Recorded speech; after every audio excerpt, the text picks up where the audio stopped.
여러분 안녕하십니까? 내년 대권을 향한 경선이 본격화되면서 각 후보들은 지역을 돌며 표심 잡기에 나서고 MZ세대로 불리는 2030 세대에 다가가기 위한 다양한 정책들을 쏟아내고 있는데요.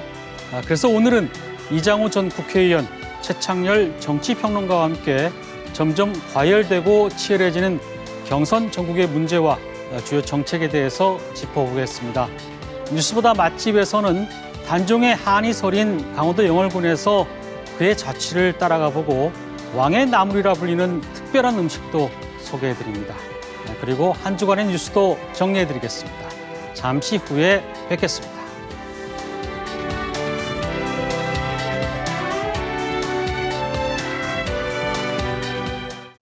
뉴스 큐레이터 시선 첫 순서는 취재기자의 솔직한 토크, 취재기자의 솔까말입니다. 보도국 조혜원 기자 나와 있습니다. 어서 오세요. 안녕하세요. 네.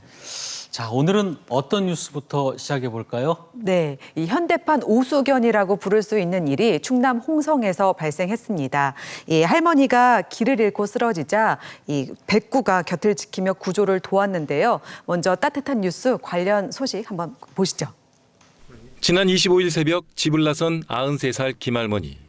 불편한 몸으로 반려견과 함께 마을을 벗어나는 장면이 근처 축사 CCTV에 마지막으로 포착됐습니다. 마을 주민이 총동원되고 경찰 드론이 할머니의 예상 동선을 추적하는 상황. 수색전 끝에 이틀 지난 40시간 만에 2km 떨어진 들판에서 할머니를 찾았습니다. 됐어요, 할머니 다 됐어요. 어디 아파요, 어디? 빗속에서 체온이 떨어져 위험했지만 할머니의 곁에는 백구가 있었습니다. 할머니가 탈진에 쓰러졌는데 백구가 몸을 비비며 체온을 유지했고 경찰의 열화상 탐지용 드론이 기력이 다한 할머니 대신 백구의 생체 신호를 탐지해 위치를 찾은 겁니다. 유기견 백구는 3년 전 대형견에 물려 사경을 헤매다 할머니 가족이 구해줘 인연을 맺었습니다. 이후 할머니와 백구는 한시도 떨어지지 않을 만큼 둘도 없는 사이가 됐습니다. 얘가 정이 더 우리한테 더 했는지 하여튼 잘 쫓아다녔어요. 쫓아다니고 그 은혜로 할머니를 더 구해줬는지도 모르죠. 코로나19로 힘든 시기 주인을 살리는 백구의 이야기가 진한 감동을 주고 있습니다. 전국적으로 굉장히 화제가 됐어요. 네. 어떻게 보면은 참 이 강아지 정말 너무 귀엽다. 그리고 사람보다 훨씬 낫다. 이런 뭐 댓글도 엄청 쏟아지고 했었는데 네. 할머니를 구해서 참 다행인데 할머니 건강이 궁금하네요. 지금 어떻게 괜찮으십니까? 네, 이 할머님 연세가 93살이십니다. 네. 워낙 이제 고령이시고 빗속에서 좀 오래 계셨기 때문에 현재 병원 중환자실에서 회복 중이라고 합니다. 그래요? 당시 구조 당시에는 의식이 있으셔서 가족들을 알아보셨다고 하는데 현재 가족들과 주민분들께서 한마음으로 이 할머니가 얼른 집으로 잘 돌아오시길 간절히 바라고 계시다고 합니다.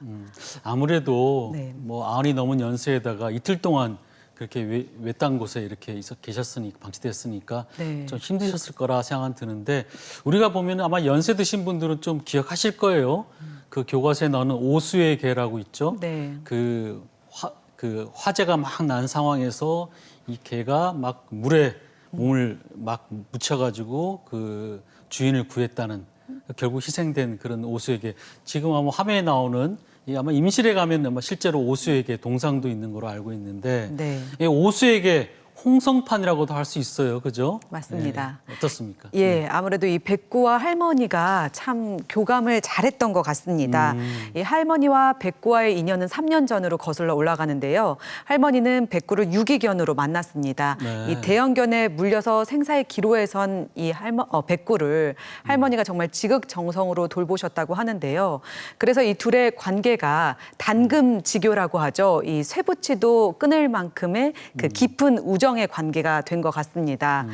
사실 이 주인을 지키는 이러한 반려견의 이야기는 국내뿐만 아니라 전 세계적으로도 좀 많이 들리고 있는데요. 이 학계에서는 개가 주인을 보호하는 그러한 본능이 있다고 합니다.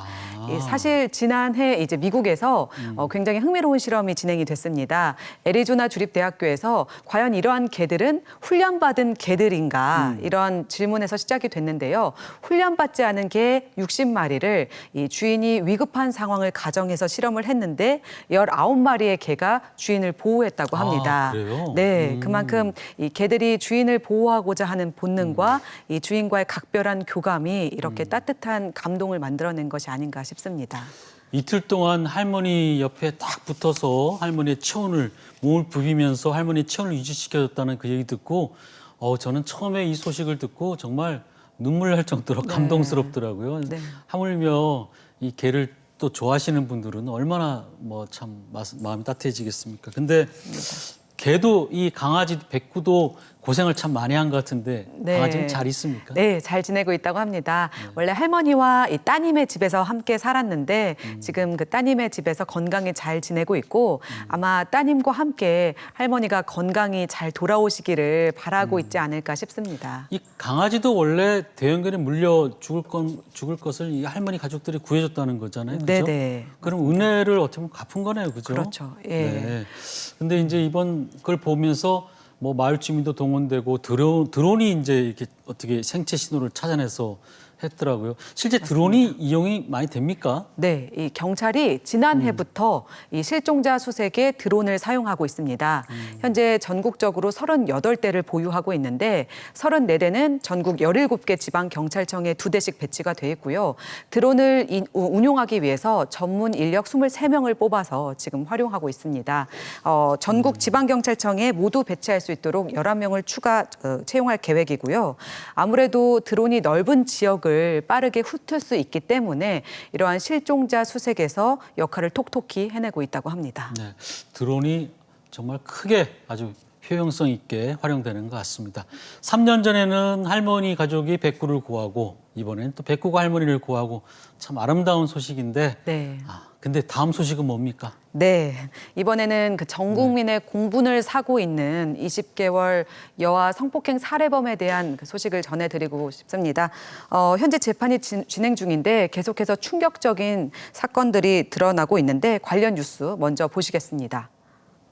지난 6월 대전 대덕구 자신의 집에서 생후 20개월 된 여아를 수십 차례 폭행해 숨지게 한 20대 A씨와 숨진 아이를 집안 화장실에 숨긴 혐의를 받는 친모 B씨의 첫 공판이 오늘 대전지법에서 열렸습니다.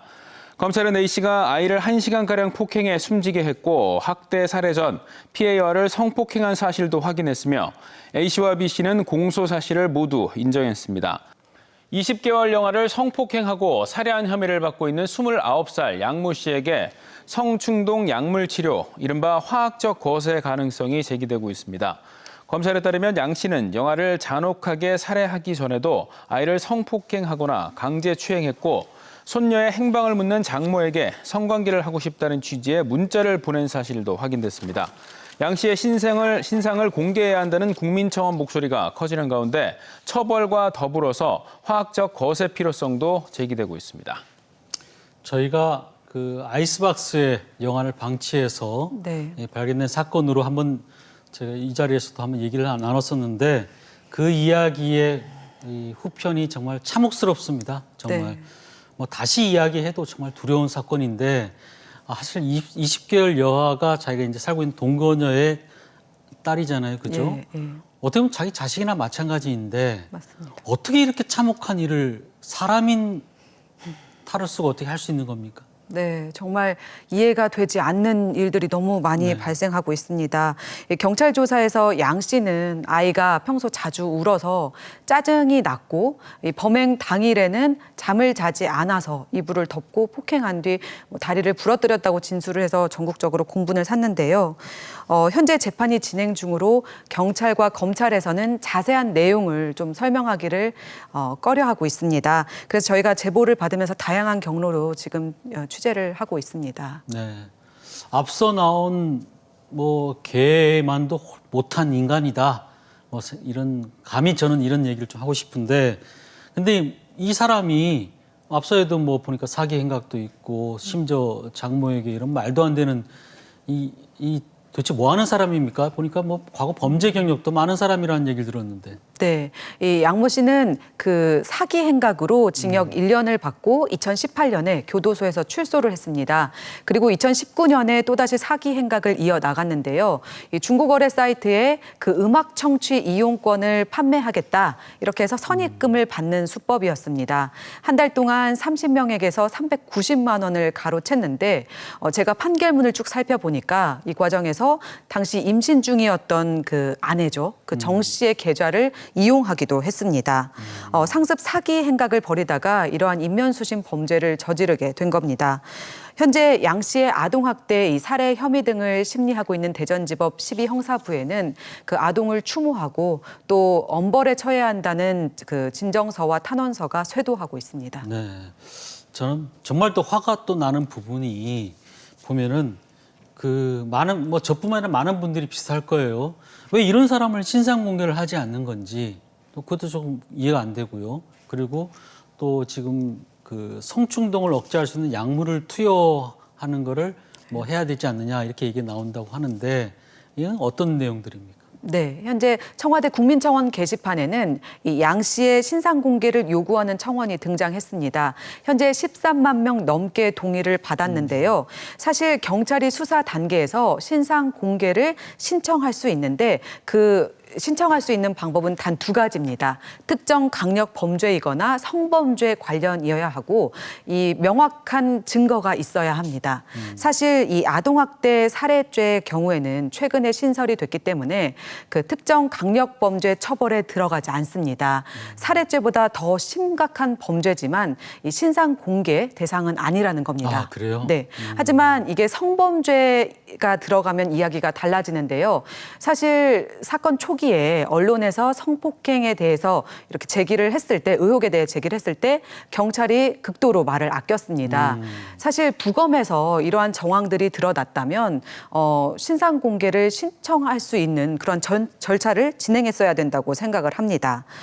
국민청원이 20만 명이 넘으면 이 청와대에서도 답변을 내놔야 하기 때문에 여론을 고려해서 좀 어떻게 판단을 할지 좀 주목이 되고 있습니다.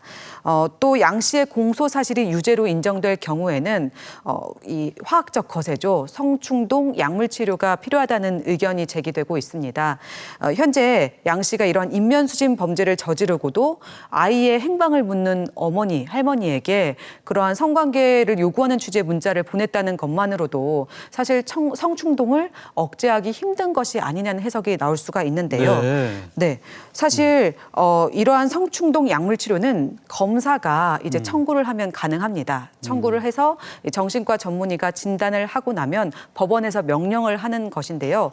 이 법조계 관계자에 따르면 이 정도 사안이면 이 성충동 할 수 있다. 네네 이러한 부분에 대해서 조사만 잘 이루어진다고 하면 검사가 충분히 청구를 할 수 있고 다음 달 8일에 예정된 공판에서 검찰이 이러한 부분에 구형량을 밝힐 계획입니다. 뭐 앞서 전해들은 훈훈한 좀 마음 따뜻한 얘기와 달리 이런 또 잔인한 뉴스를 접하다 보면 취재 기자로서 좀 당혹스러울 때가 많죠. 네, 사실 정말 괴롭습니다. 저도 이 36개월 된 아이가 있어서 정말 이런 아이를 보면서 어떻게 그러한 극악한 범행을 할 수 있는지 사실 좀 많이 마음도 힘들기도 하고 많은 분들이 공감하실 거라고 생각을 합니다. 현재 대전 법원 앞에는 그 대한 아동학대 방지 협회 분들이 매일같이 시위를 벌이고 있습니다. 양 씨에 대한 엄벌을 촉구하면서 재판 기간 내내 이렇게 시위를 벌이신다고 하는데 빗속에서도 이렇게 시위하시는 모습을 보면서 다 같은 마음이라고 생각이 됩니다. 그래요. 네, 이 오늘 전해드린 뉴스 댓글 가운데 이런 댓글이 있었습니다. 네. 주인을 구한 백구에 대해서는 사람보다 나은 짐승. 또 앞서 말씀하신 것처럼 이번 사건에 대해서는 짐승보다 못한 사람. 앞으로 정말 보호받아야 할 아동들이 더 이상 학대받고 억울한 죽음을 당하는 일이 없어야 되겠습니다. 네, 알겠습니다. 네. 모두 같은 마음일 겁니다, 아마. 네, 조영 기자 수고했습니다. 고맙습니다.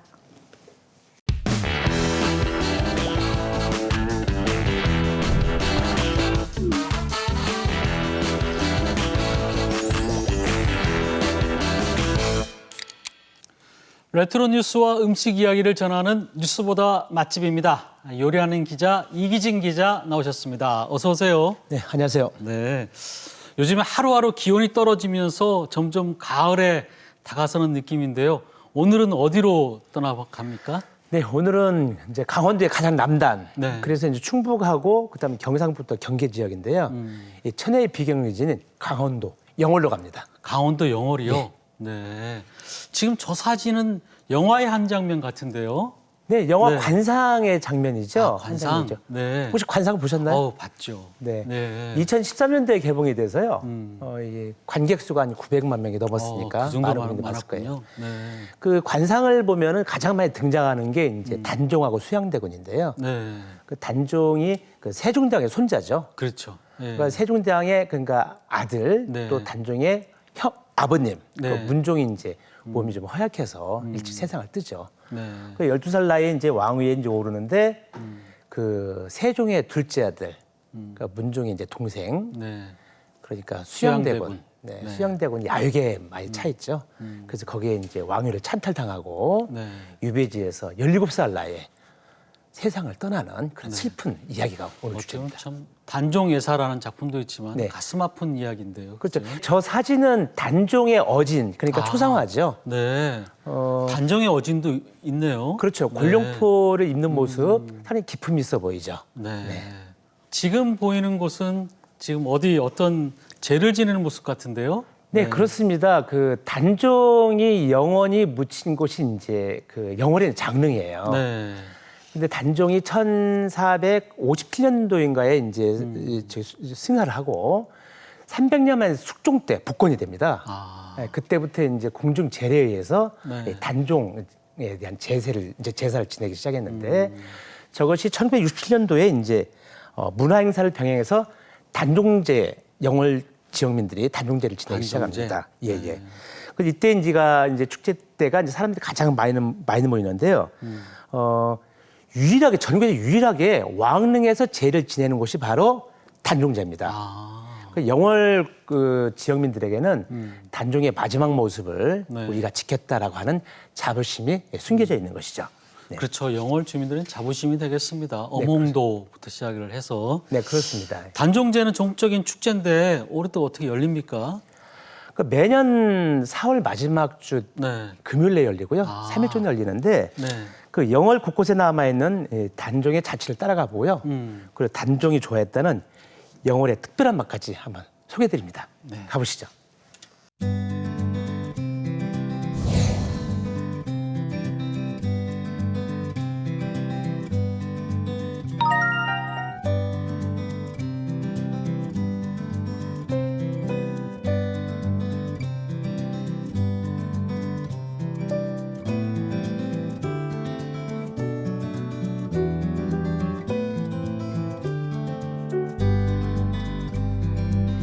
옛날에 모든 강은 이렇게 폭이 컸어요. 그리고 깊기도 했고. 근데 이제 지금은 딱 1분 30초 만에 564년 전 역사의 현장으로 건너오는 거죠. 그러니까 당시에는 뭐 이거 여기서 빠져나오는 것도 불가능했다는. 네, 그렇죠. 앞에는 강이 있고 뒤에는 아주 날카로운 산. 그래서 뒤에 산의 이름이 도산, 칼산. 칼도자? 네, 칼도자. 그렇군요. 한번 네, 가시죠.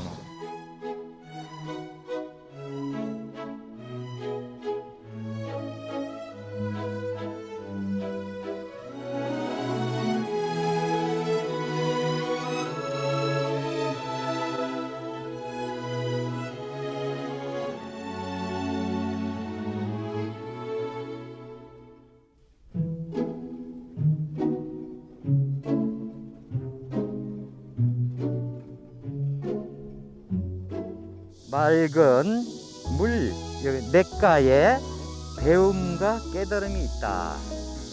이렇게 변해가 된 거죠.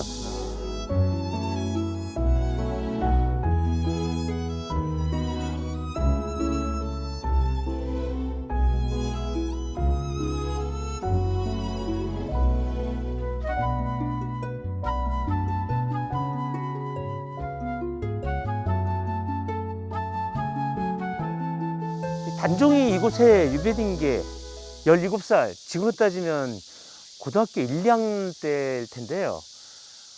그 어린 나이에 이곳에 유배돼서 아무도 없는 이곳에서 이 소나무에 올라서 두고 온 가족들 또 혈육의 배반을 느끼면서 통곡을 했다고 하는데 그 심정은 좀 어땠을까요?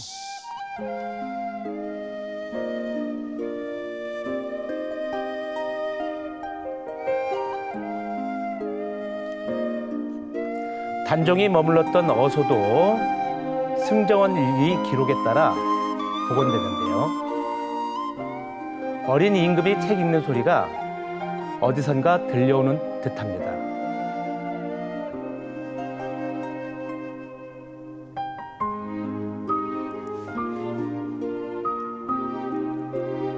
단종이 영원한 안식에 든 장릉을 찾았습니다.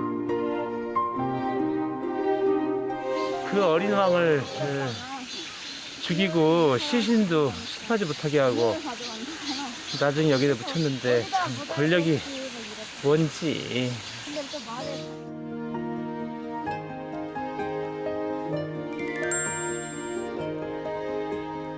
단종의 유적지를 뒤로하고 영월을 대표하는 별미를 맛보러 갑니다.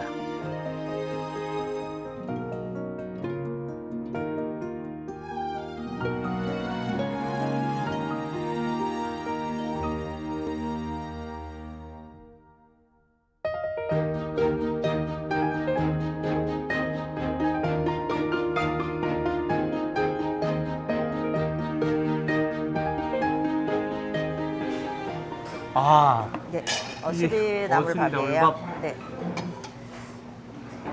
아이고, 표고도 있고 이게 감자인가요? 네, 감자예요. 이렇게 나물하고 감자하고 포구하고 같이 섞어서 색깔 좀 봐, 색깔이. 떠드려요. 다른데 도심 싸 먹을 때는 이게 좀 흑갈색? 네, 흑갈색인데 마른 이거는- 나물로 하면 갈색이 되고요. 저희는 여기 나물 나오는 철에 나물을 뜯어서 삶아서 냉동을 시켜요. 급냉을 냉동. 시켜요. 네. 야, 색깔 진짜 엄청 곱네. 지금 보시면 이게 색깔이 너무 예쁘죠?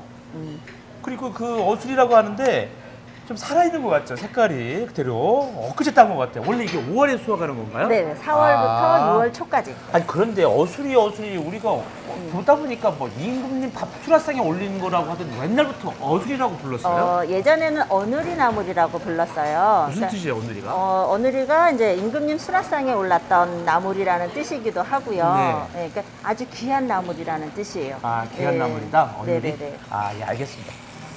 잘 먹겠습니다. 네, 맛있게 예. 드세요. 네네네네. 네.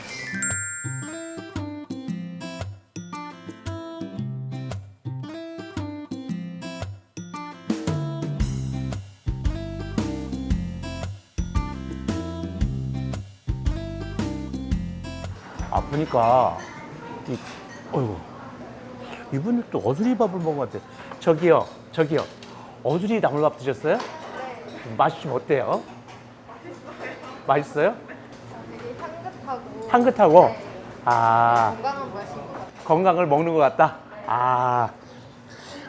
그래요. 저도 내려서 맡아보니까 향긋한데 이게 단종이 이 어수리에서 정순 황후의 그 왕후의 분냄새 났다는 거예요. 한번 맡아볼까요?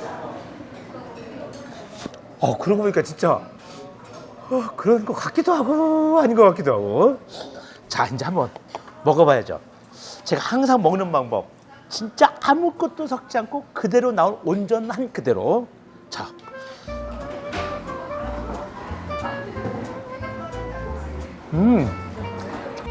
이 나물밥은 말이에요. 저도 집에 자주 해 먹는데 그 나물이 갖고 있는 그 고유의 향, 씁쓸하면서도 아주 향긋한 그 냄새가. 자, 일단은 어수리밥 먹는데 양념장부터 한꺼번에 많이 하지 않고 사장님이 뭐라고 얘기했냐면요, 한쪽에 살짝 비벼서 전부 다 비비지 말고 비벼서 여기에 또 하나 또 조연, 이게 주연인가? 이 더덕을 또 지금 올려놓으라고 하더라고요. 더덕 구운 거, 요거 더덕을 이렇게 해서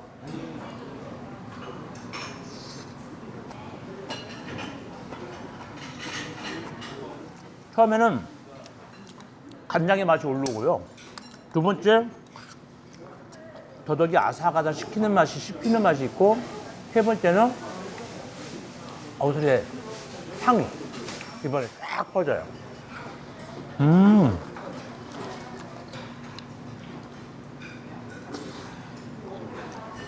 씹히는 식감. 코에서 이 향기. 향으로 넘기는 목 넘김? 뭐 이런 것들. 어수리, 더덕, 상차림인데요. 보니까 어수리가 하나, 둘, 세 개, 네 개 들어가 있고 5개도 들어가 있네. 그리고 뭐 된장에 그다음에 강원도에서 나오는 뭐 임산물들 이런 것들인데 보니까 이거는 진짜 그 강원도의 대표 음식이 충분히 될 만하겠어요. 그리고 많이 먹어도 뭐 부담스럽지도 않고 그리고 오랫동안 기억에 남는 그러니까 영월을 떠올리면 생각나는 음식이 되겠는데요. 다른 것도 한번 먹어볼게요, 제가. 보니까 이거는 어수리전.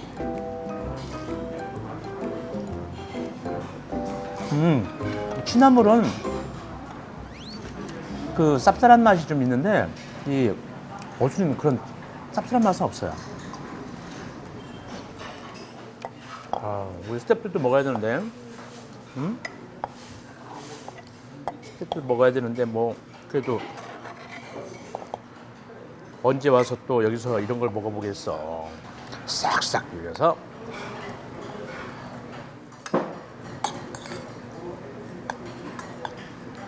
이 어수리도 촬영한다고 해서 많이 줬나? 원래 이렇게 엄청나게 푸짐하게 주네.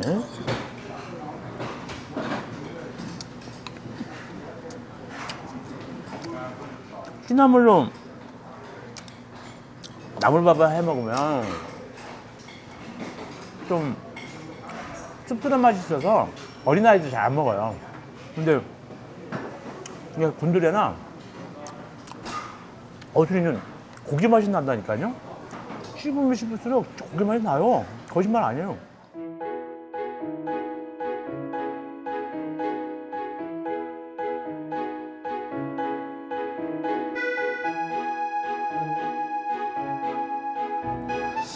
좀 아까 제가 어떤 분한테 여쭤보니까 어수리 나물밥하고 단종과 연관성은 사실 없을 가능성이 높다. 그렇게 얘기를 하더라고요. 그래서 이 어수리 나물밥이 사실상 단종과 연결된 게 한 3년 전 정도밖에 안 됐다고 하더라고요.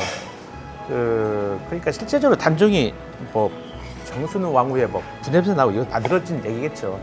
아무튼 그 영월군의 특산물 가지고 이쪽에서 많이 나오는 재료를 가지고 이 단종 유배지의 어떤 역사성과 묶어서 음식과 스토리를 만드는 그 노력을 정말 가상하네요. 그래서 영어를 하면은 앞으로 저는 이제 어수리 나물밥이 아마 생각날 것 같습니다.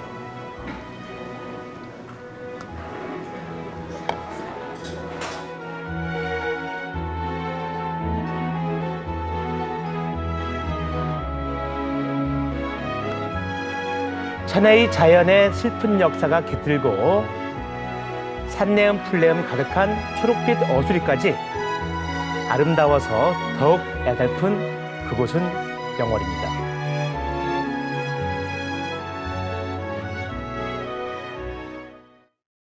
배를 타면은 564년 전으로 거슬러 올라간다. 이런 해설사님의 말이 참 인상적인데요. 이게 뭐 배를 타고 갈 정도로 불편한 것도 있지만 그만큼 또 청룡표의 자연 환경이 잘 보존이 돼 있네요. 그렇습니다. 불과 배 타면 1분 30초 정도. 네. 그런데 다리를 놔도 들 법한 그곳을 배로 지금도 이동하는 것은 단종의 슬픈 역사를 다시 한번 뒤새기고 그다음에 또 섬 안으로 들어가면 섬이 아닌 그러니까 육지의 섬이라고 말씀드렸죠. 그 안에 들어가면 오로지 단종에만 집중할 수 있는 그러한 곳인데요. 지금의 청룡포는 이제 유배지라기보다는 관광객들이 힐링하는 그런 명소가 됩니다. 네. 네. 단종의 슬픔이 잘 간직하고 있는 강원도 영월군 잘 봤습니다. 네, 다음 이 시간도 더 멋진 곳 안내해 주시기 바랍니다. 고맙습니다. 네, 감사합니다. 네, 다음은 주간 포토 뉴스입니다. 이승희 아나운서 전해 주시죠. 네, 사진을 통해 한 주간의 뉴스를 정리하고 누리꾼들의 다양한 반응을 알아보는 주간 포토 뉴스입니다. 오늘도 석 장의 사진 준비했는데요. 첫 번째 사진 볼까요? 요즘 농촌에 가면 이렇게 수확을 앞두고 누렇게 익은 벼들을 볼 수 있는데요. 지금 청양군 청남면의 한 비닐하우스 안의 논에는 이제 막 모내기를 마친 어린 벼들이 있습니다. 바로 국내 최초로 산모작에 도전하는 벼들인데 어떻게 이게 가능한 걸까요? 지난 봄 수박을 수확했던 밭에 빠르게 자라는 조생종 벼 빠르미를 심어서 여름에 첫 수확을 한 후 두 번째 모내기를 한 상태고요. 이 벼는 11월에 수확할 예정이라고 합니다. 누리꾼들도 반가운 목소리 가득한데요. 가을 거질에 감사하는 추석처럼 벼를 수확할 때마다 명절 연휴 지내면 안 될까요? 다른 나라 이야기라고만 생각했던 산모작, 이제 곧 교과서 내용도 바뀌겠어요? 하는 댓글까지 있었습니다. 국내에서 처음으로 시도되는 산모작 농사 3번째 수확까지 성공적으로 이뤄지기를 바라면서 2번째 사진 보겠습니다. 시원하게 쏟아지는 물줄기 소리가 들리는 듯한 사진인데요. 대청댐 수문을 모두 개방한 모습입니다. 지난 8월 31일부터 9월 1일까지 이틀간 대청댐이 방류됐는데 계속되는 가을 장마로 중부지방에 큰 비가 내리면서 대청댐 수위가 올라갔기 때문입니다. 혹시라도 큰 비에 댐이 넘쳐서 큰 피해를 줄까 봐 미리미리 수위 조절에 신경 쓰고 있는 건데요. 수문을 개방한 대청댐의 장관을 보러 시민들은 물론이고요. 사진 작가들도 모여들었습니다. 누리꾼들 반응 한번 살펴볼까요? 댐이 넘치면 돌이킬 수 없는 피해가 되죠. 올해는 속상한 일 없기를 바랍니다. 물이 쏟아지는 모습이 장관이네요. 사진가분들의 멋진 작품 기대해 볼게요. 하는 댓글까지 있었습니다. 안전하고 원활한 수자원 관리를 통해서 연일 이어지는 비로 인한 피해 없기를 바라겠습니다. 오늘의 마지막 사진입니다. 긴장감이 감도는 교실에서 시험을 보고 있는 학생들의 모습인데요. 2022학년도 수능을 앞두고 지난 9월 1일 마지막 평가원 모의평가가 치러졌습니다. 미니 수능이라고 불릴 정도로 수능 점수와 직결되는 9월 모의평가라서 많은 학생들이 진지하게 시험에 임했는데요. 코로나19 유증상자와 자가격리자 등 시험장 입실이 불가능한 응시생들도 온라인으로 모의평가를 치렀습니다. 누리꾼들도 응원의 메시지 남겼네요. 9월 모평이라 이제 거의 다 왔네요. 수험생들 수능은 모의평가보다 잘 칠 거예요. 온라인 모의평가 라떼는 상상도 못했네요. 혼란 없이 잘 준비되는 수능 기대합니다. 하는 댓글들 살펴봤습니다. 자, 언제나 그랬듯이 수험생들 모두 무사히 시험을 치르고 좋은 성적 거두길 응원하겠습니다. 지금까지 주간 포토뉴스였습니다.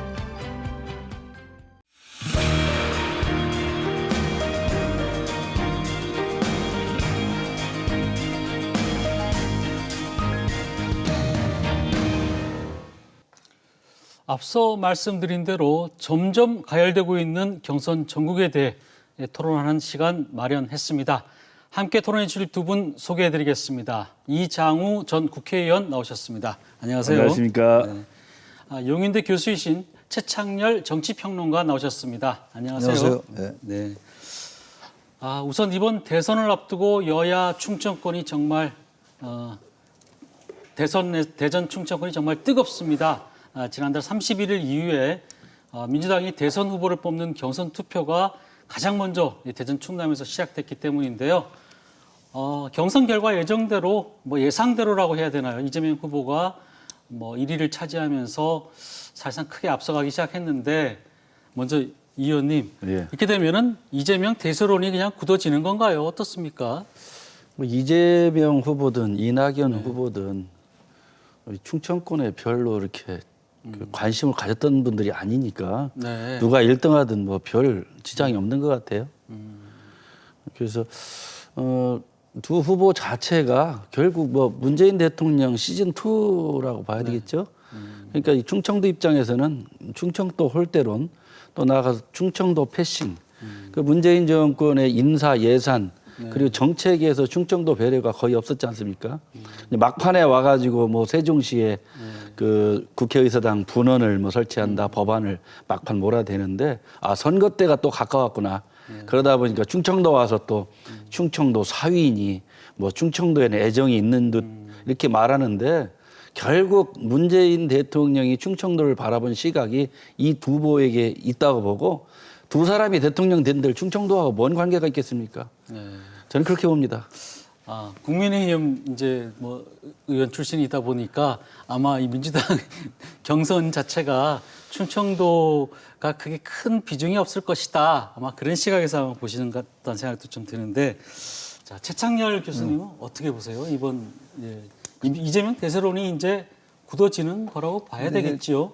네. 우리나라 대통령 선거를 보면 네.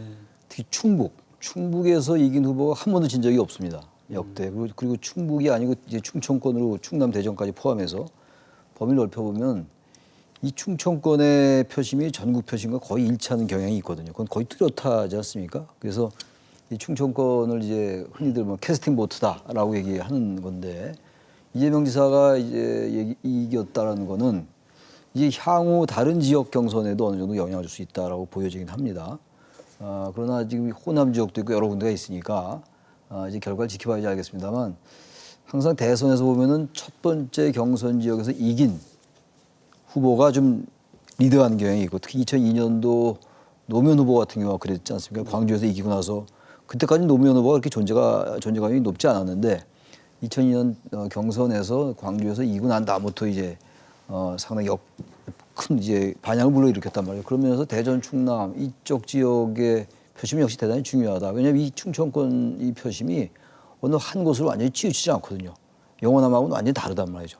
그러면서부터 이재명 지사가 계속 이제 여론조사에서 1등을 해왔는데, 이 결과를 보면은 이 지사 측으로 볼 때는 이 결과가 쭉 유지된다고 볼 가능성이 있을 것 같긴 한데, 그러나 여전히 변수는 많다. 알겠습니다. 그 경선 과정에서 이낙연 후보 측은 이재명 후보에 대해서 계속해서 지금 여러 가지 네거티브 정책을 썼는데, 그래서 명락대전이다 이런 얘기까지 나올 정도로 심했는데, 앞으로 아마 제가 봤을 때는 광주라든지 가면서 계속 더 심해질 것 같은데, 이 나중에 이 아군들끼리 이렇게 심하게 너무 하는 게 아니냐, 그럼 괜찮을까, 뭐 이런 우려도 있습니다. 글쎄, 뭐 과거에도 2007년도 때도 그랬고 2012년도 대선도 그렇고, 이제 특히 박근혜 후보의 그 경선이 치열했잖아요. 2012년도에. 그런 걸 봐서 또 결과는 또 이명박 후보가 이겼단 말이에요. 일단 그쪽 이 야당이 그 당시 이제 새누리당이 한나라당이 이겼던 건데, 이 명락대전이라고 말씀하신 것처럼 워낙 지금 이 이재명, 이낙연 후보 측의 이 감정의 골이 좀 깊어지는 것으로 보입니다.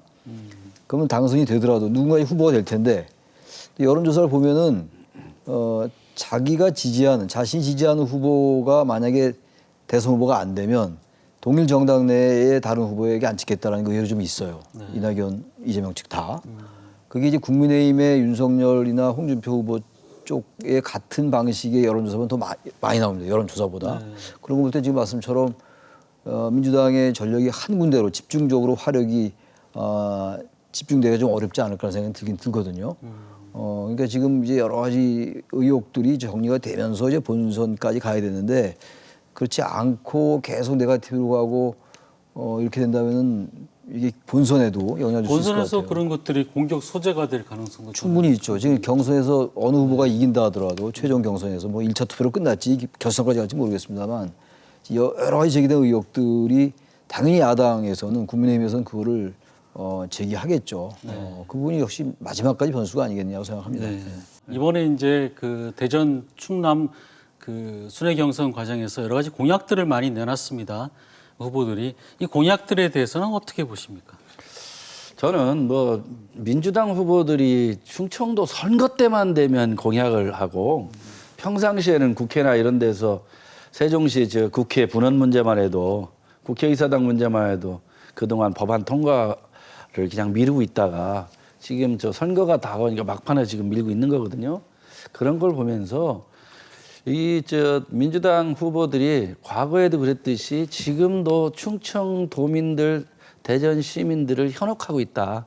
선거 때만 되면 뭐 충청도에 애정이 있는 듯, 뭐 충청의 사위인 듯, 충청에 애정이 있는 듯 이렇게 얘기하는데, 과거를 보면 현재를 알 수 있는데, 문재인 대통령도 그랬고 지금 두 후보도 마찬가지입니다.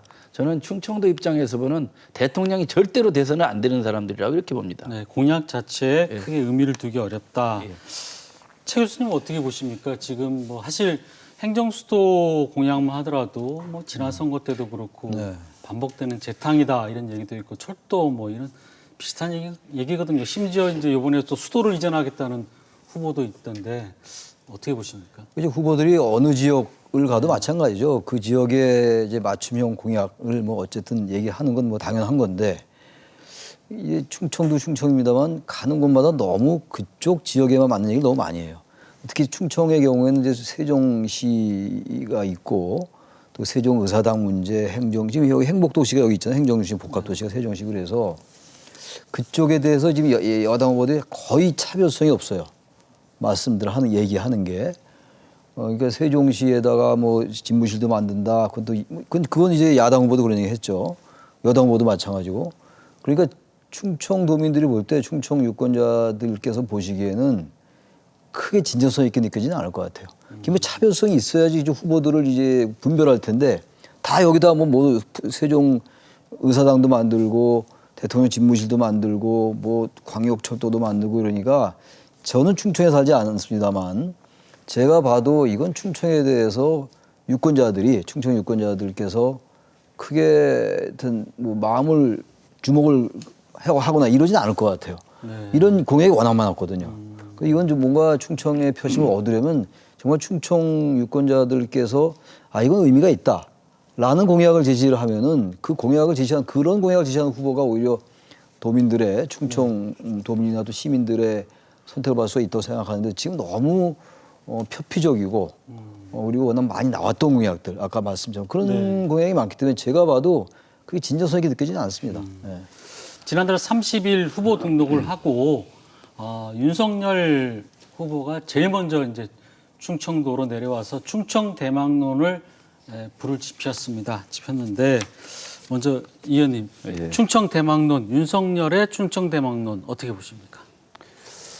한 시민이 그렇게 얘기하시더라고요. 이제 충청도가 잡을 때가 됐죠. 이렇게 말씀하시는데 대한민국 정치가 영남 중심의 정당 그리고 호남 중심의 정당 하다 보니까 이 충청도에서 대통령 한 분을 배출 못했습니다. 그러다 보니까 윤석열 후보가 500년 조상들께서 충청에 기반을 두고 있고 아버지의 고향이 공주라고 말씀을 하신 거 아닙니까? 결국 윤석열 후보에 대한 충청도민들에 대한 기대가 좀 있다고 봅니다. 그래서 충청 대망론에 윤석열 후보가 아주 가까이 와 있다.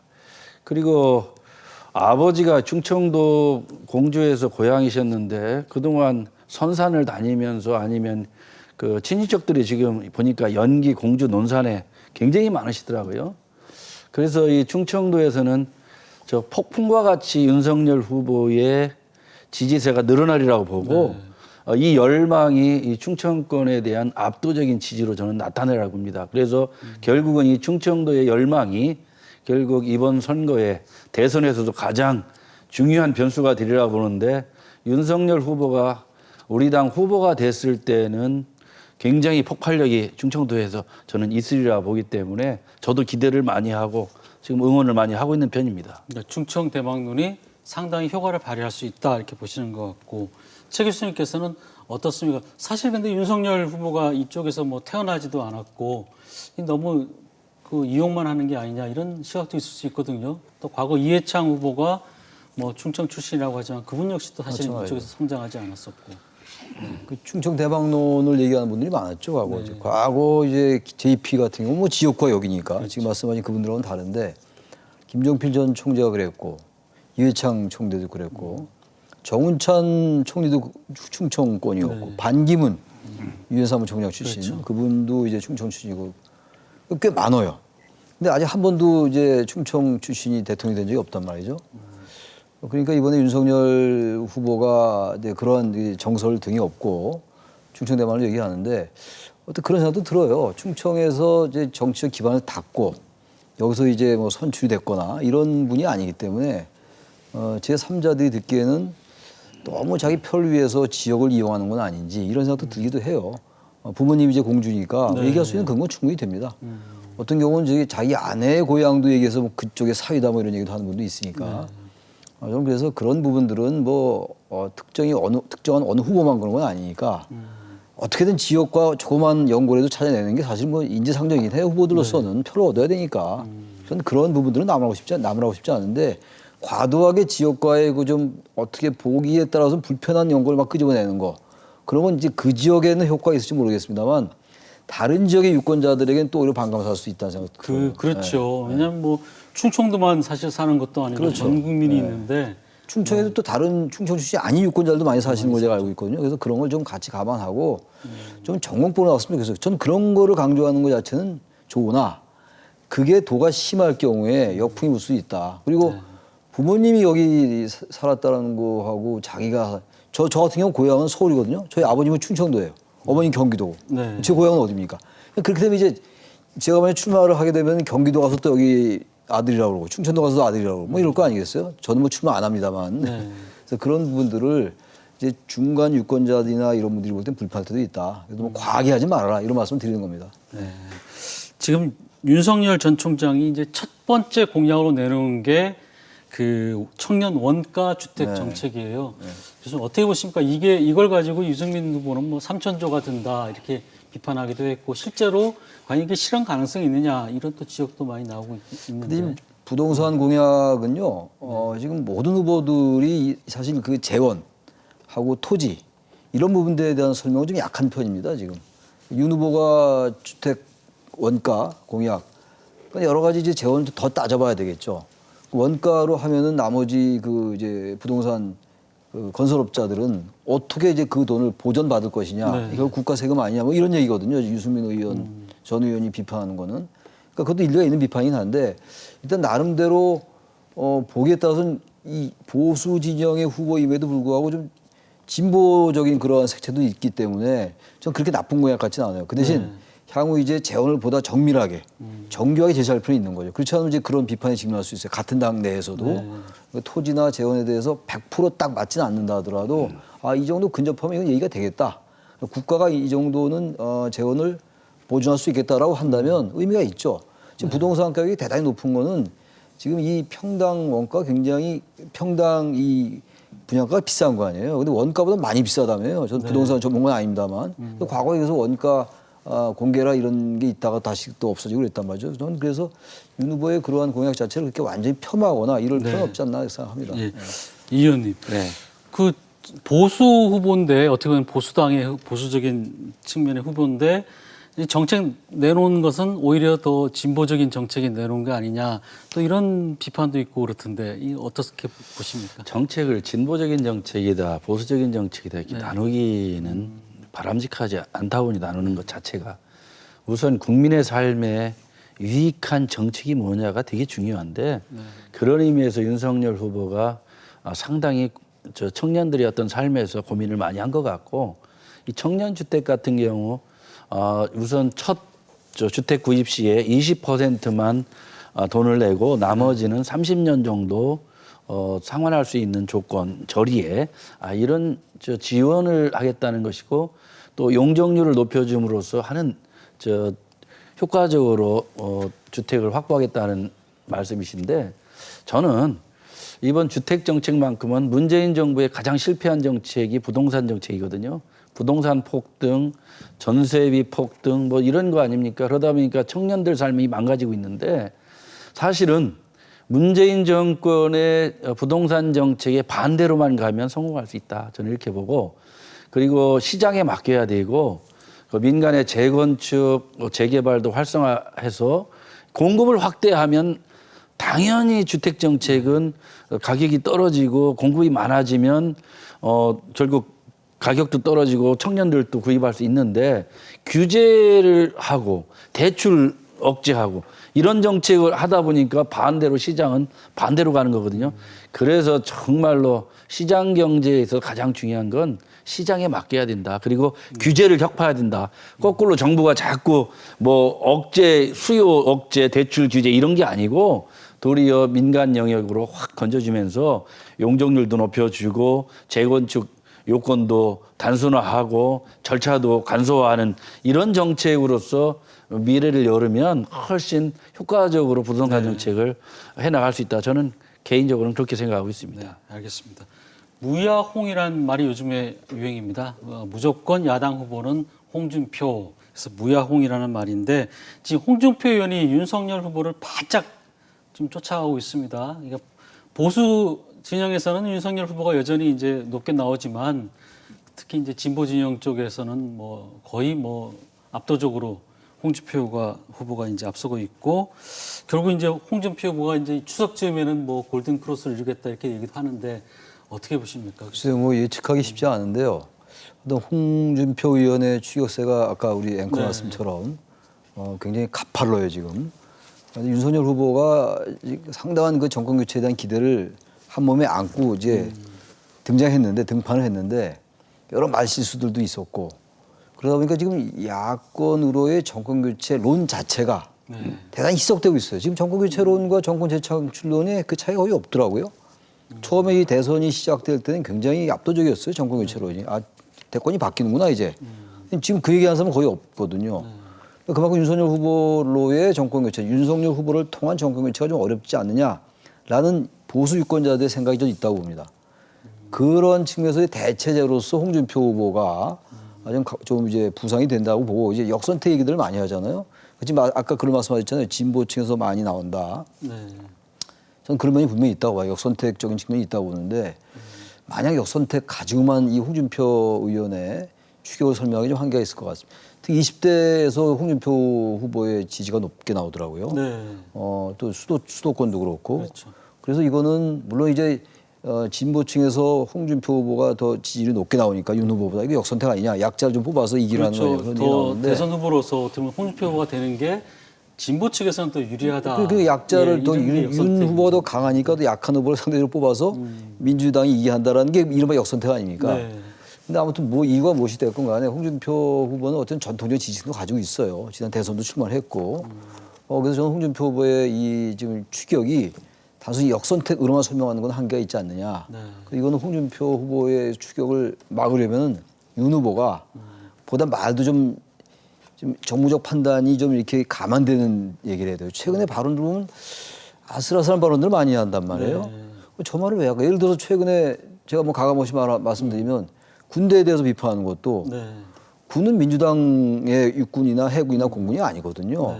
훈련 없는 군대다. 저도 군대 갔다고 저도 최근에 이제 군부대를 다닐 기회가 있었는데 훈련 없는 군대가 전혀 아닌 게 아니에요. 훈련 엄청나게 하거든요. 단지 최근에 성추행이라는 이런 문제 때문에 기강이 해이해진 건 비판할 수 있지만 훈련 없는 군대다. 목적이 없는 군대다. 그런 얘기는 군의 사기를 저하시키는 얘기예요. 그런 얘기 할 필요가 없어요. 두테르테 같은. 두테르테도 마찬가지. 저는 이런 경우 특별한 이제 생각의 말씀의 의도는 알겠는데 굳이 그런 말을 해서 자꾸 왜 그런 비판의 도마 위에 오르느냐. 아마 그런 이제 그 공백을 홍준표 의원이 치고 들어가는 게 아니냐. 그렇게 생각을 좀 합니다. 이 의원님께서는 어떻게 보십니까? 역선택 조항을 가지고 과연 이게 이제 뭐 포함이 되느냐 안 되느냐 사생결단 지금 차원인 것 같은데 어떻게 보세요? 지금 저 전체 대선 후보를 놓고 여론조사를 하면 윤석열 후보가 거의 압도적입니다. 그런데 이제 우리 당 후보만 놓고 볼 때는 저 홍준표 대표가 일부 약진한 건 맞는데 그 상세한 그 여론조사 그 내용을 보면 민주당 지지층에서 홍준표 대표하고 후보하고 유승민 후보의 지지율이 굉장히 높은 거예요. 그리고 윤석열 후보는 우리 당 지지층과 저 일부 중도층에서 상당히 높게 나옵니다. 그 얘기는 민주당 입장에서 보면 아주 저 상대하기 좋은 후보를 민주당 지지층은 선택한다고 봐요. 우리 당 입장에서는 최악이죠. 그러니까 우리 당 이나 일반 국민들이 좋아하는 후보보다 민주당을 좋아하는 분들이 결국 우리 당 후보를 나중에 선택할 수 있겠습니까? 그러니까 그건 역선택이라고 보고 그런 면에서 일부 좀 효과를 보고 있다. 그런데 대세를 뒤집을 만큼 그런 상황은 아니다. 도리어 민주당 지지층에서 우리 당을 상당히 교란하고 있다. 저는 여론조사에서 이렇게 보여질 수도 있다 이렇게 판단하고 있습니다. 네, 알겠습니다. 역선택을 두고도 이제 뭐 두 분 조금 다른 얘기가 나올 정도로 어떻게 보면 참 이 부분이 참 미묘한 문제인 것 같아요. 네, 오늘 두 분 말씀 잘 들었습니다. 네, 후회 없는 선택을 하기 위해서는 유권자도 후보의 인성이나 정책에 대해서 많은 관심을 가져야겠습니다. 오늘 뉴스 큐레이터 시선은 여기까지고요. 함께해 주신 여러분 고맙습니다.